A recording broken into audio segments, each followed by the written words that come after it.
Godot Tutorials is not sponsored by or affiliated with the Godot game engine. In this episode, we will take a look at the following: strong and weak AI, along with deterministic versus non-deterministic AI in game programming, the goals of using AI in games, using AI as a competitor, such as in our Pong game, using AI to guide player game-making decisions, such as Resident Evil Village, and using AI to guide player emotions, such as Alien Isolation.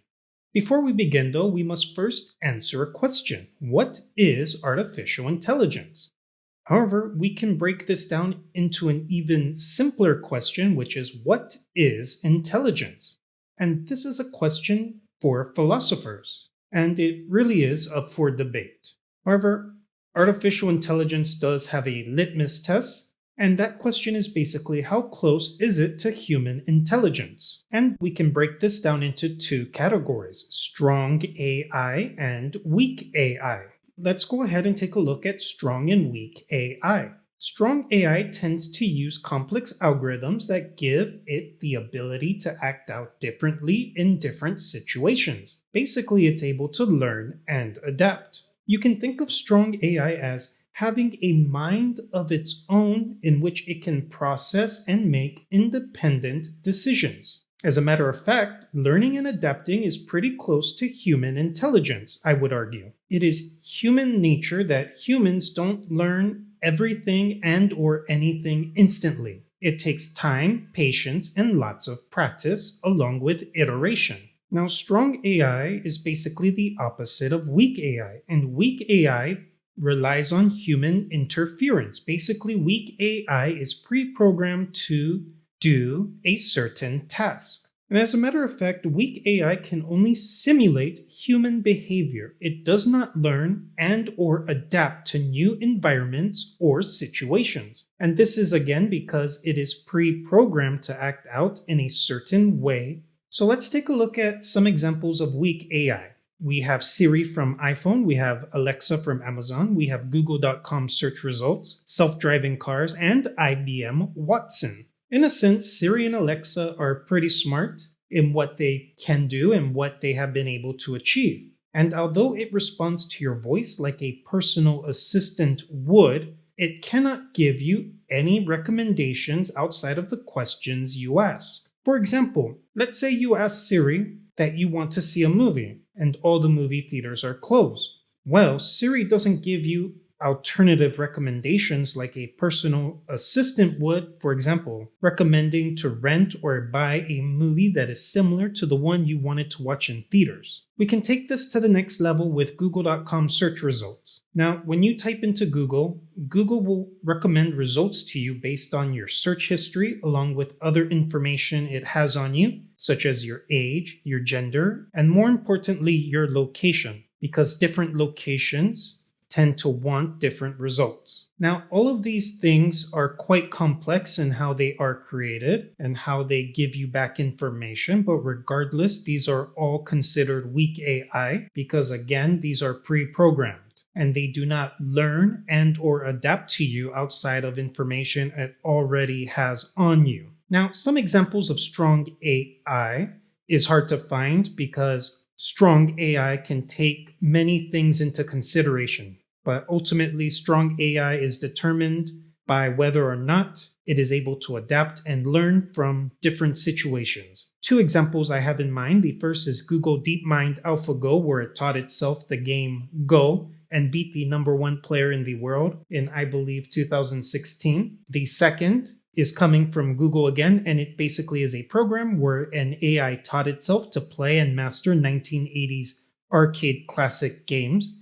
As a matter of fact, the AI taught itself strategies that were not originally programmed, nor did the researchers at Google expect the AI to come up with certain strategies for certain games. Now, to give you an idea between strong and weak AI, which is up for debate, let's talk about chess. So there are two ways an AI can handle playing chess against a human player. The weak AI version of playing chess is to calculate 2 billion possible moves and then picking the best choice. This is different than a strong AI playing chess, as strong AI will actually calculate the opponent's tempo, move patterns, facial tell signs such as whether the opponent is stressed or calm, perhaps even taking in nervous tics from the opponent. And then from all these considerations, it will pick the best possible move against its unique individual opponent.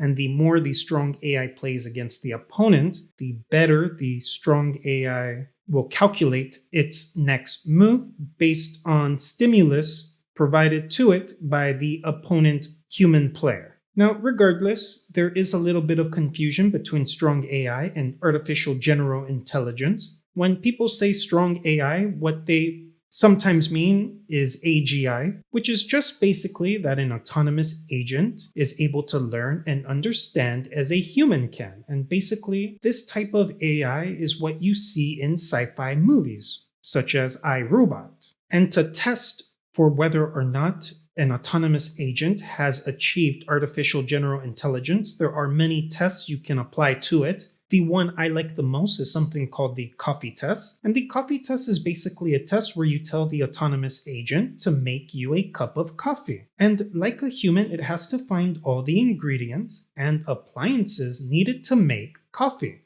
And if some appliances and/or ingredients are missing, the autonomous agent needs to use the appropriate substitutes. For example, if you are missing a coffee machine, the AI may have to adapt by using hand drip coffee method. And if you're missing soy milk, if you want milk in your coffee, then the autonomous agent must substitute it with an alternative that is healthy, such as almond or macadamia milk. Moving on, let's take a look at deterministic and non-deterministic AI in games. So deterministic AI is basically behavior that is predictable. It is static behavior, and this means that the programmer and/or designer must come up with all the possible player scenarios and calculate against it. One example of deterministic AI is the simple chase and evade AI implementation we have in our current Pong game.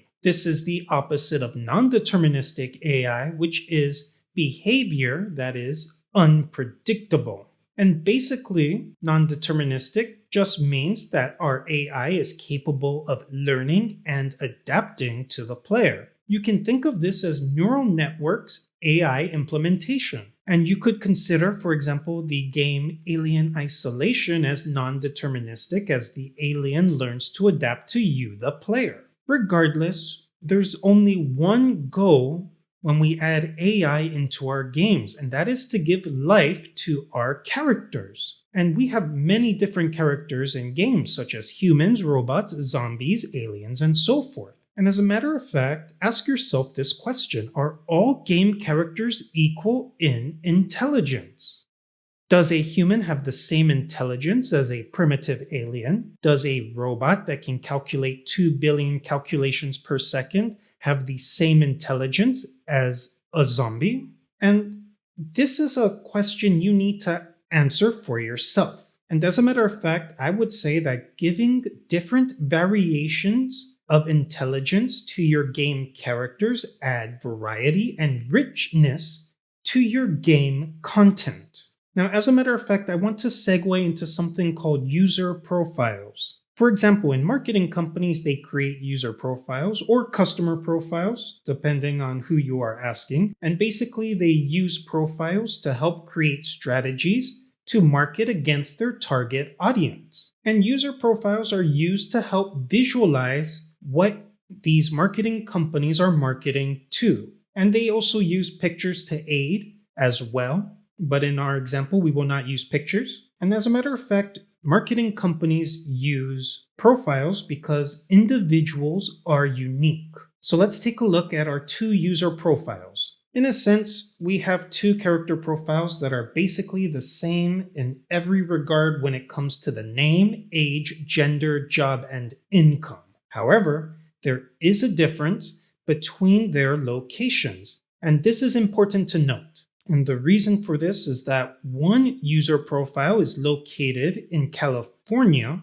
while the other user profile is located in Memphis, Tennessee. And it should become apparent to you why this difference matters. And that is because someone making, and in this case, someone making $120,000 who lives in California does not have the same purchasing power as someone making $120,000 in Memphis, Tennessee. And that is because the purchasing power of someone making money in Los Angeles is weaker when compared to someone making the same amount in Memphis, Tennessee. And this is because for a marketing company, convincing someone to let go of their money in Los Angeles, California may require a different approach when compared to someone located in Memphis, Tennessee. Now, in a sense, we can use the same strategy they use with marketing companies when it comes to creating our game character profiles specifically for our AIs. Let's take a look at an example. In this case, we have a game, more specifically a Pong game, and even though we create a character profile for our Pong game, for example, an AI named Janet, species human, age 8, what we really care about is whether or not it is hard or easy to play against. And in our case, our AI Janet has a Pong mastery of a beginner. Now, we can compare that to a game such as Alien Isolation, where we have quite a few more things to worry about than our AI in Pong, and that's basically the species and the age. In this case, the species is an endoparasitoid alien, and that just means that it needs a living host other than its species to grow inside of during the early stages of development, ultimately killing its host when it has fully developed. And the age is also important for our Alien Isolation game, because of the behavior of xenomorphs. And the behavior of xenomorphs is that xenomorphs are designed specifically to kill species that are weaker than themselves. And in a game such as Alien Isolation, where a single alien is hunting you down, it is actually quite important to know the age of the alien. And let's go ahead and take a look at why age matters to us when we have our game character profiles for a game such as Alien Isolation. In this case, when we create our game character profiles, let's split them up into two different sections, one for the child and one for the adult.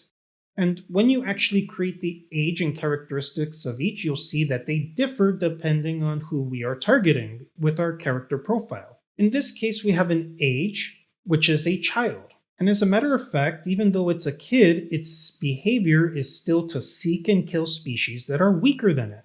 However, because our xenomorph is a child, you will in fact notice here that the characteristics changed. Instead of something such as being violent, aggressive, and sneaky, our characteristics for our child xenomorph is cowardly, shy, and scared. And the reason for this is that a baby xenomorph has the behavior of something that wants to survive, and this is because of the vulnerability of the child xenomorph. A baby xenomorph is weaker than an adult human, and so a baby, or in this case a child xenomorph, in the face of an adult human, has the natural instinct to run and hide. As a matter of fact, let's compare this to the adult xenomorph. The adult xenomorph has the characteristics of being violent, aggressive, and sneaky. And the reason for that is because our adult xenomorphs are stronger than a human adult. And so, in that sense, our adult xenomorph is seeking to hunt down and kill humans. And even though the behavior of an adult xenomorph is the same as a child xenomorph, because of the age, which determines the size and the height of our alien, will basically change the characteristics of our alien, and in this case, the characteristics of our AI if we were to create an AI for a child xenomorph. Sadly, in the game Alien Isolation, you will be dealing with an adult xenomorph, which has the characteristics of being violent, aggressive, and sneaky.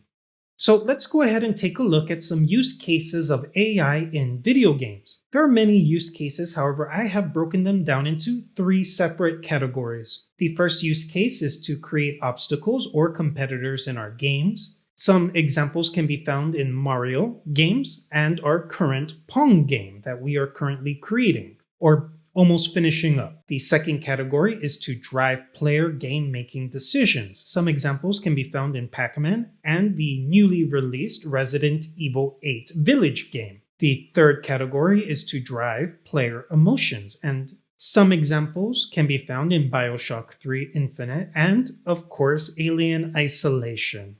Let's start with obstacles. In this case, in a game like Mario, we have simple pattern movements. For example, our enemy AIs just simply move left and right, and the goal of our enemy AI is to act as an obstacle and basically force our player to decide what actions it wants to take. For example, over here we have the choice of getting our mushroom, but it requires the player to head down and face off against two enemy AIs. And maybe this is something the player wants to do and maybe not. However, if the player chooses to avoid a confrontation with our enemy AI, it can simply go over them and avoid our enemy AIs completely. And let me go ahead and circle that so you can see the choices. And so in this case, having enemy AIs forces our player to come up with decisions it wants to take. In this case, this mushroom looks like a 1-up for life, and so if the player is in desperate need of life, it needs to actually go through the enemies in order to get it. If the player knows that the 1-up is there, however, if the player is not desperate for more lives, it can simply skip and avoid it. Moving on. Another example of using AI is to simply have a competitor for the player, and this is made apparent in our current Pong game. The AI we implemented in our Pong game is a simple chase and evade pattern implementation. It can also be referred to as push-pull. For example, push towards the objective, pull away from the objective. And in the case of the Pong game, our enemy AI simply moves up or down based on the position of the ball. And the goal of our AI is to act as an obstacle to the player achieving a point. And the only way the player can overcome this obstacle is to outplay the AI. Now, since we created Chase and Evade AI in our game, let me go over Chase Evade AI. The Chase Evade AI consists of two parts. The first is decision to initiate the chase or evade movement, the push or pull movement, and then the second part is affecting the chase or evade action. Now, basically, what determines the decision to initiate and how the game object will chase or evade is up to you, the programmer and/or designer. And it also helps to have a game character AI profile to help us visualize what we need to get done in our Pong game. Regardless, the simplest method of chasing and/or evading is changing the game AI object's coordinates based on the coordinates of the opponent or prey that you want to be affected by or act upon.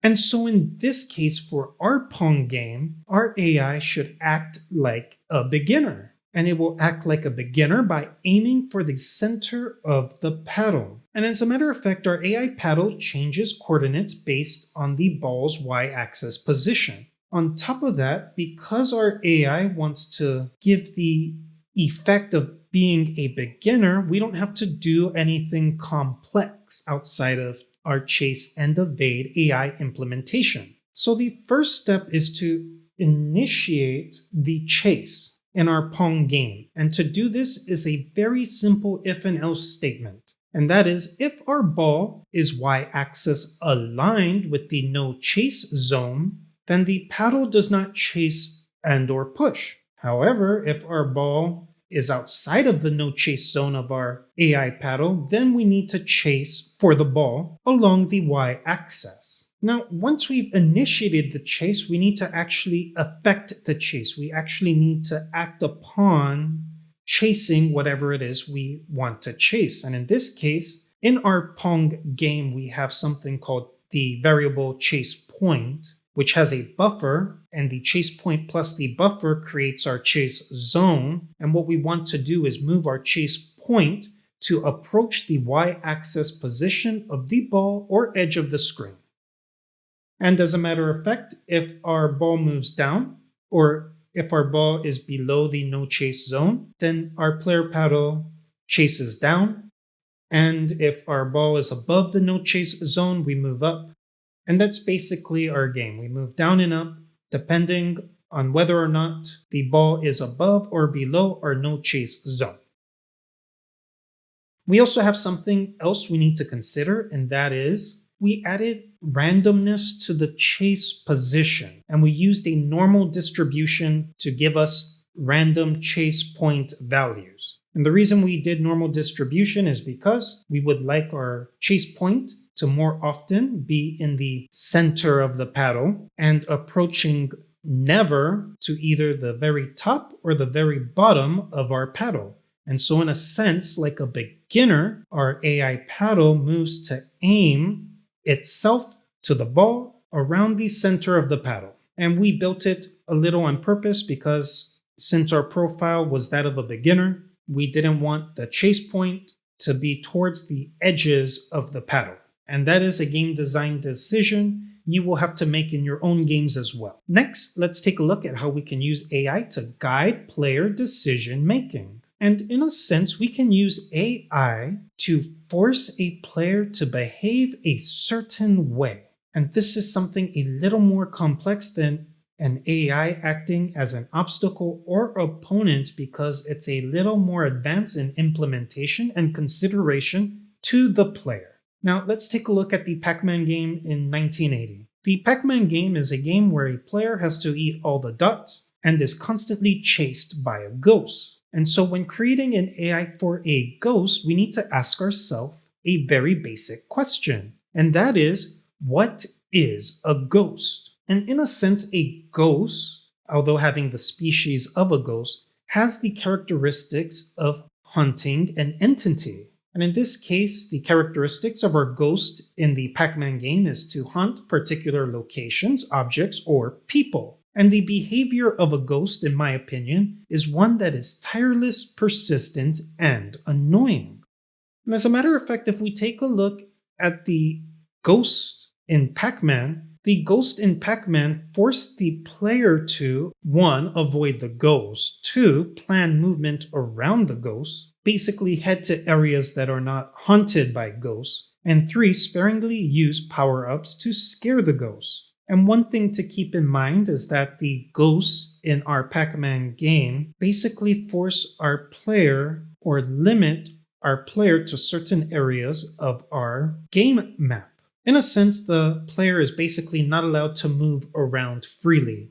The player needs to take into consideration of where the ghosts are at all times. And as a matter of fact, ghosts that constantly chase you adds tension to the game. We will take a look at tension a little later. The next game I want to go over with you is Resident Evil Village. So let's look at how Resident Evil Village forces player decision making. Now in the game Resident Evil Village, in a very specific part of the game, you have a group of unstoppable forces hunting you down. Now, let's ask ourselves another question, and that is, what is a human vampire? And you'll notice that the similarities of our human vampires share the same characteristics as the ghosts in the Pacman game. And that could be because of coincidence or simply that vampires and ghosts fit the same genre for the undead. However, we have something here that's different than the ghosts, and that is, we are dealing with human vampires. And humans, by their very nature, are intelligent. Humans are adaptable and reactionary creatures. On top of that, vampires are unkillable creatures up until the point they are killable, which is just our basic game and movie magic logic.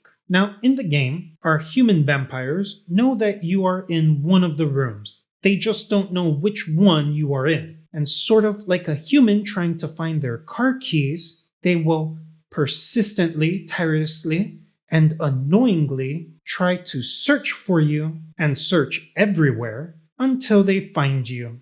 And so the vampires in the Resident Evil Village game force certain player decisions upon you, and that would include moving slowly and cautiously, planning ahead, such as looking into your map quite often, being resourceful with your weapons, and of course lastly, if caught by any one of these vampires, give you the feeling and the need to run away, considering that the vampires are an unstoppable force. Now, the reasons are simple. You move slowly because human vampires, like normal humans, will react to noises such as gunshots and running footsteps. Basically, the human vampires force upon you, the player, to move slowly because you need to scan the area for the creatures and the noises they make, the signs they give off. On top of that, the human vampires force players to look at the map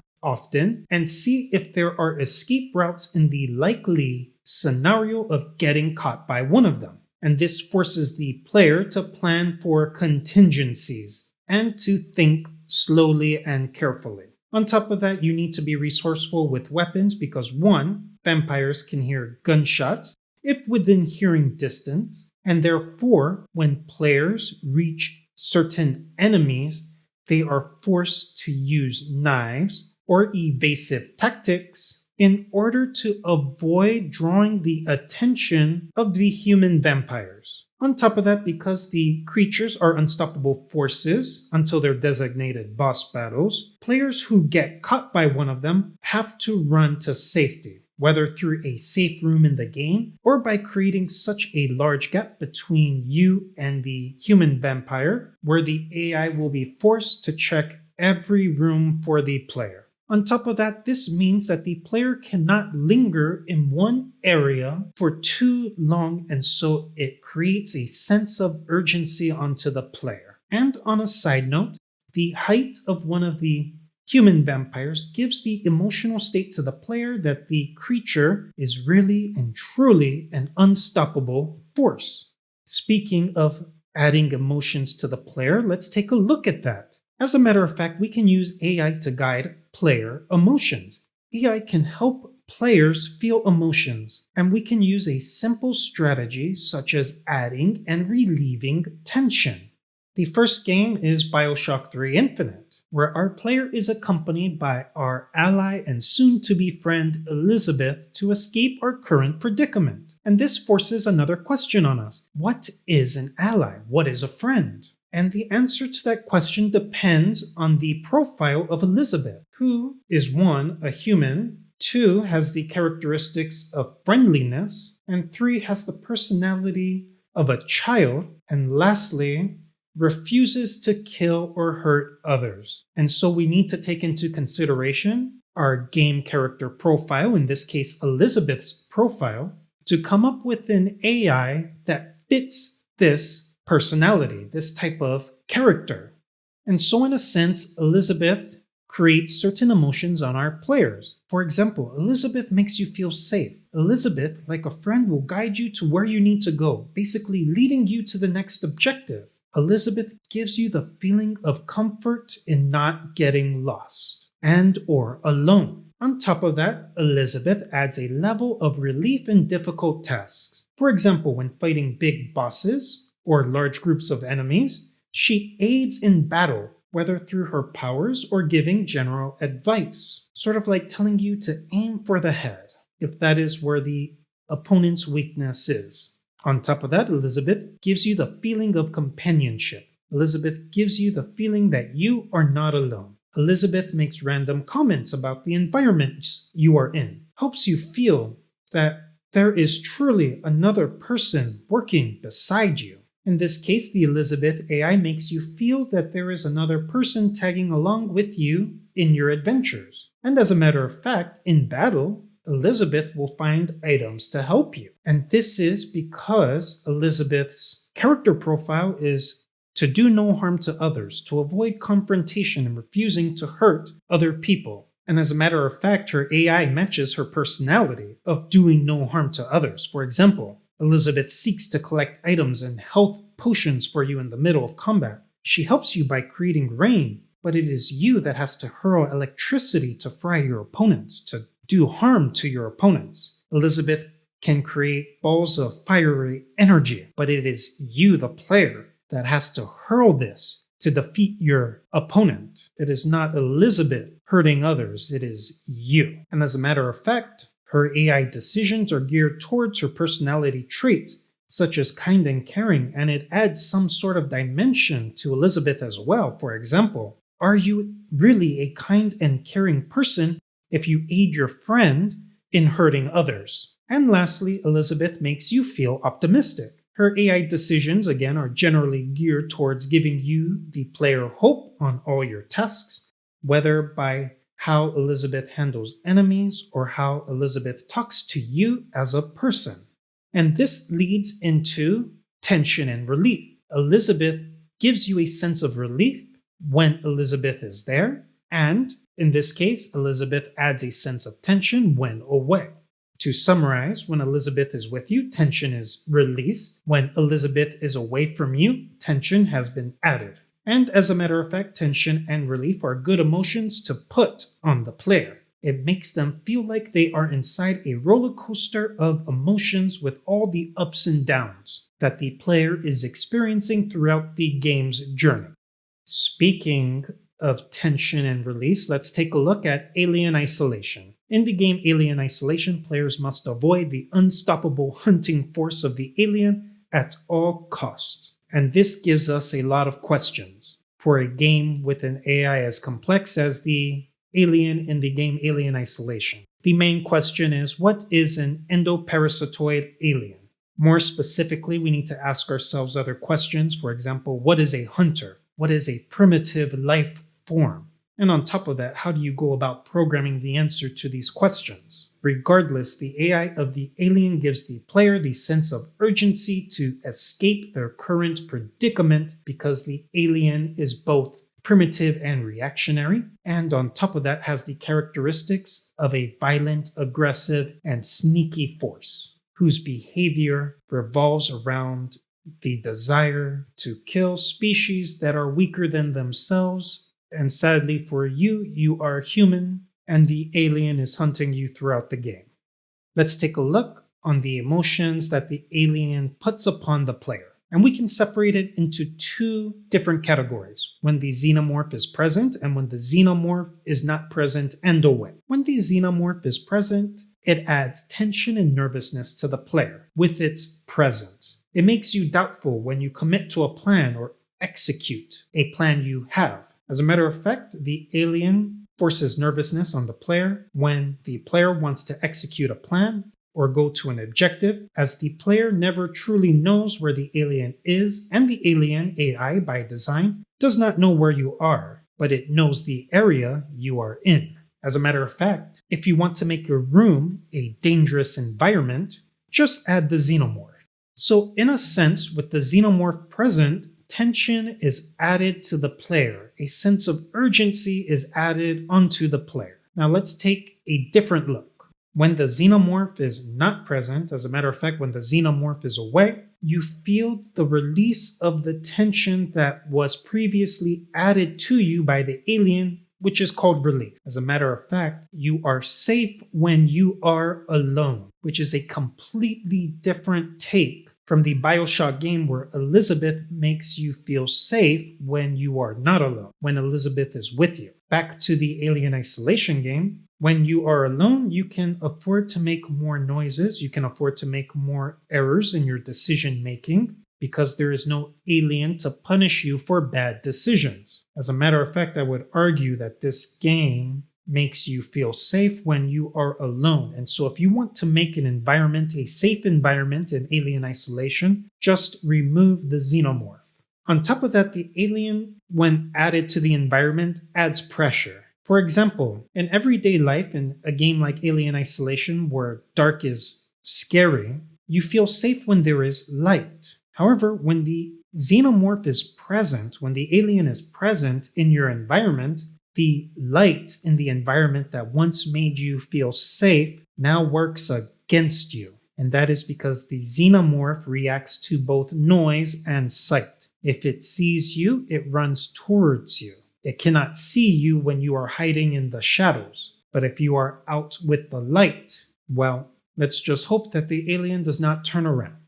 In conclusion, we went over strong and weak AI, deterministic and non-deterministic AI in video games as well. Basically, two types of AIs in video games exist. One, which is simple and predictable, deterministic AI, and the other, non-deterministic AI, is unpredictable, and both are highly used in games. One is not better than the other. As a matter of fact, I would say that deterministic AI is simple to create, simple to debug, simple to test upon, whereas non-deterministic AI is harder to implement, test, and debug.